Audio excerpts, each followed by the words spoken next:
Hi guys, this is Justine with Justine Lene Photography, and today I'm going to be doing another Greater Than Gatsby Photoshop tutorial. It's been a while since the last one, probably around 8 months or so, and I've gotten a lot of comments, a lot of people subscribing to me daily, and I didn't even realize it, and so I thought that it was about time to make another one. I'm going to be recording this video in 1080p because I had a few people telling me the last one was blurry, so I'm hoping that this one will come out clear enough and easier for you to follow along with. So yeah, so we'll go ahead and jump right into it. Like I said before, I'm going to be using all Greater Than Gatsby Photoshop actions for this tutorial. This picture was shot with a D800 and an 85mm 1.8G, and probably at like f2.0. I know some people are probably going to ask me that.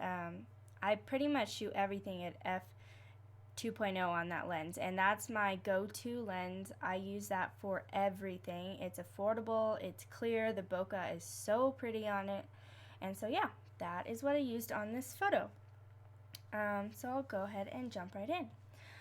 The first thing that I'm going to do is put a color base on this. As you can see, I don't know, hopefully you can see, right in this area over here, I have a bunch of the actions that I use, and they're all from different Greater Than Gatsby collections, but I just use these certain actions for almost every single photo I do. So I just moved them, I drug them all next to each other so that it's easier for me to access. So hopefully you don't get confused by that. I'll make sure that I tell you where each action belongs in a collection so you know which one I used. Okay, so we're going to start by putting a clean edit color base on this photo, and that is from the Clean Workflow collection.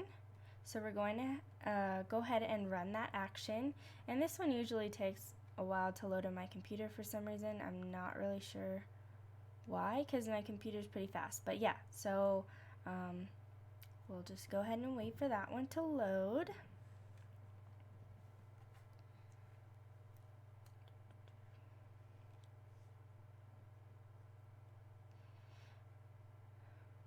And the whole goal with this photo, or with any of my photos really, is to bring out the depth and the color in the image and really make it pop and stand out.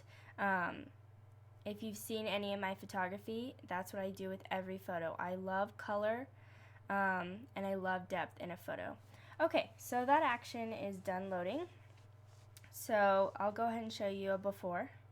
So this is the before, and this is the after. And if you guys didn't know that you can do that, there's a little eye icon over here next to your layers panel, and if you click it, it will shut off that layer, just in case you didn't know. And then click it again, and it turns the layer back on. So already you can see that this color base has done a lot to this photo. It has brought some, it's lightened up the photo, it's given it some contrast. Sorry about that. Given it some contrast, and yeah, it's already livened it up. Okay, so the next thing I'm going to do on this photo is use the Paint on Color Pop action, and that is in the Clean Workflow set as well. So we're going to go ahead and run that. Press OK, and it's already done. Okay, up here, I always have my opacity at 100% on a photo, unless it's like midday and you're by grass and it's like really green. I don't usually use high opacity on that, because then your grass can become like lime colored and really bright. So, but for this case, in this case, I'm going to have it at 100%. So I'm going to go ahead and brush this on my photo all around my subject, not on her. That's the key. So I'm going to go ahead and brush this all around. And sorry about that scraping sound. That is my Wacom Intuos tablet.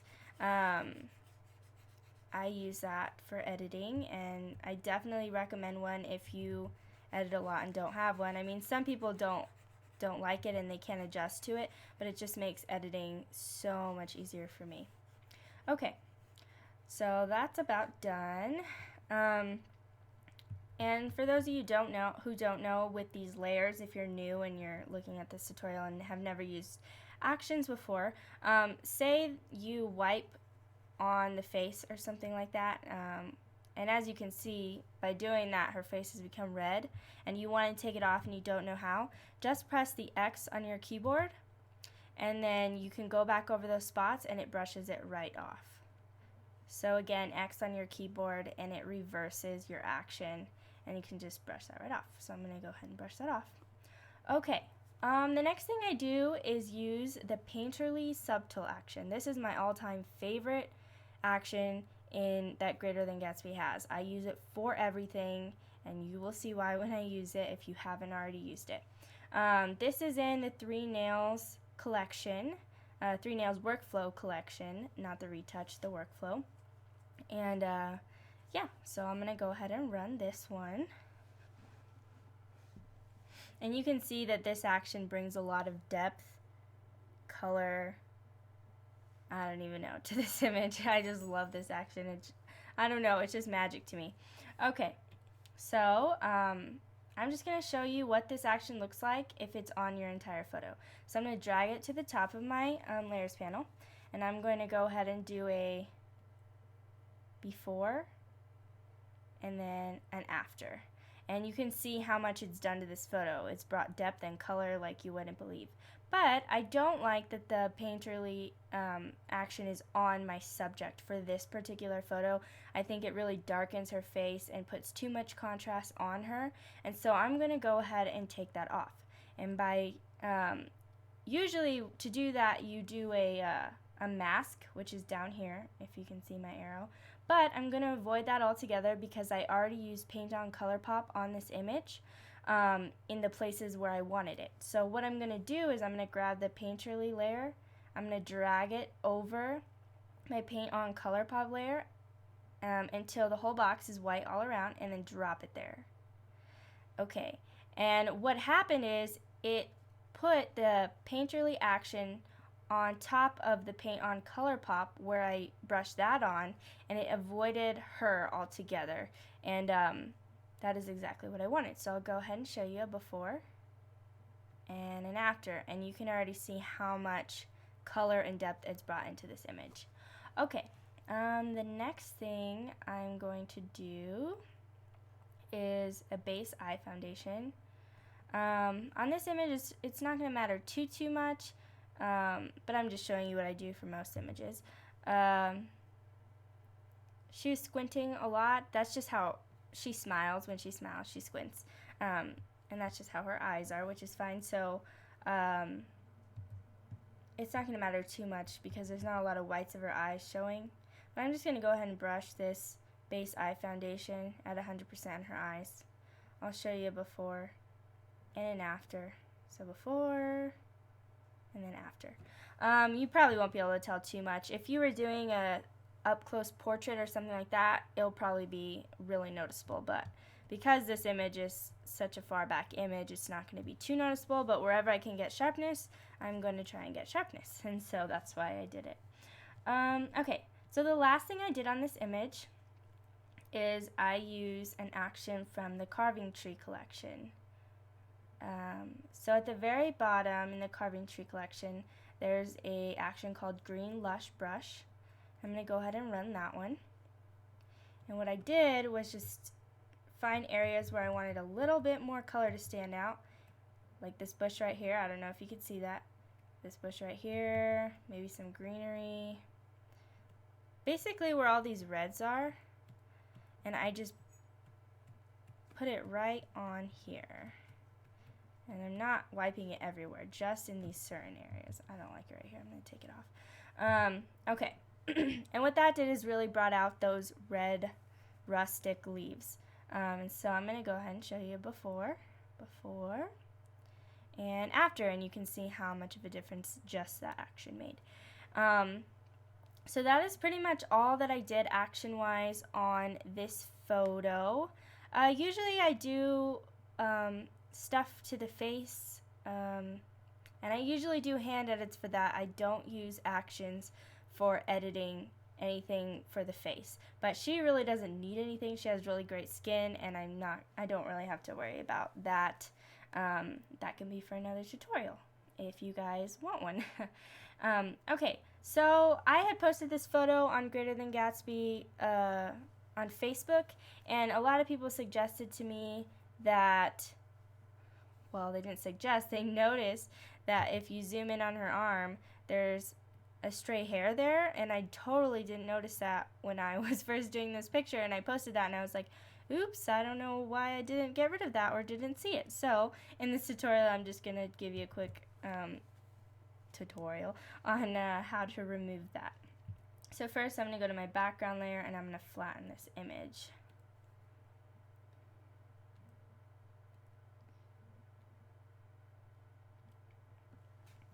Flatten. Okay. The next thing I'm going to do is hit Control J on my keyboard, and that made a copy of my background layer so that I'm not working on my actual layer. I'm working on a copy of my layer in case I mess up.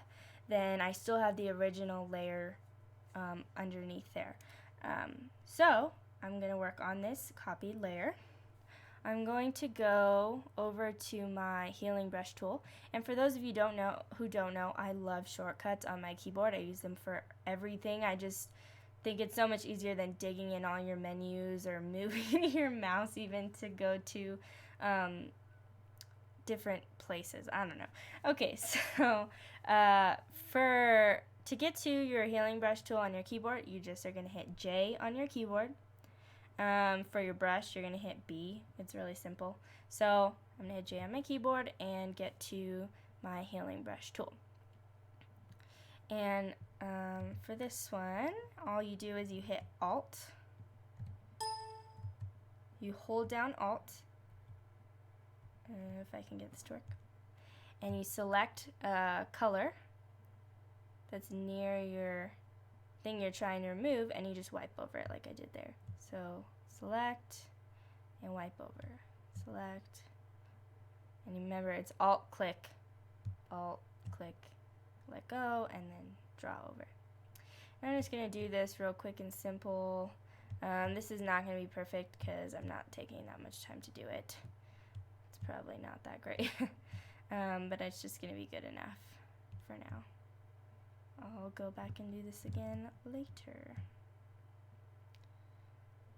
Okay, that's good enough, just to give you an idea. Okay, the other thing that I noticed is there's this twig right here above her head, and it's really distracting, and it looks like it's coming right out of her hair, so I'm going to go ahead and remove that. And I'm just going to go hit J on my keyboard, but this time I'm going to use the Spot Healing Brush tool, and I'm going to just wipe over this. And basically this one right here, instead of you alt-clicking and making a selection of something you want to copy, this is just going to do it for you. So it just reads the surrounding area, and it's going to try and do it for you. And for stuff like this, like the background where it's really blurred out, it's not going to matter too much when you use this. As you can see, as I zoom out, it's gone, and it's not a huge deal that it's not perfect. So I'm just going to show you the before and then the after. And that is all that I did to this photo. Yeah, so I'll go ahead and link exactly what I used in the bottom bar, and I'll also link the Greater Than Gatsby website in case you want to purchase these. Please let me know if you like this video. This is only my second time doing this video, so I'm really not that good at it, and it's been 8 months since I've done the last one. And you guys seem to like that one, so I'm hoping you'll like this one. So please leave comments if there's something I could do better, if you want me to make more videos, if there is a picture you've seen of mine that you want me to do a tutorial on, or you have any questions, you can contact me on my Facebook page. I'll go ahead and link that also below this video. Thank you guys all for watching, and I look forward to hearing from you, and hopefully I'll be posting another video soon. Thanks, guys.